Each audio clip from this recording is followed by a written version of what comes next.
Welcome to Divine Timing Meditations.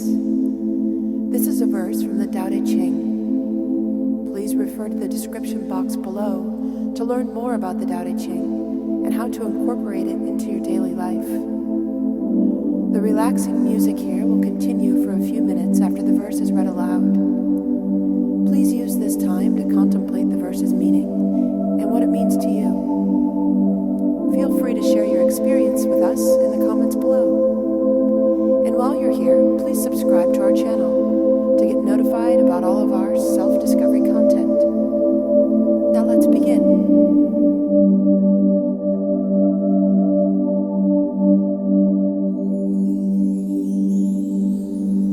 Verse 30 of 81, Tao Te Ching.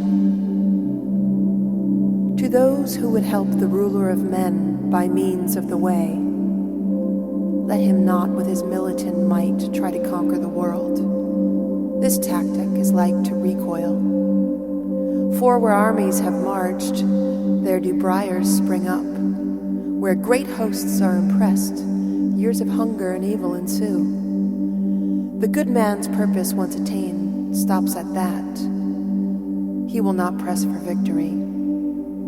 His point once made, he does not boast, or celebrate the goal he gained, or proudly indicate the spoils.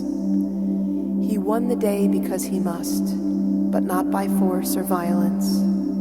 That things with age decline in strength, you may well say suits not the way, and not to suit the way is early death.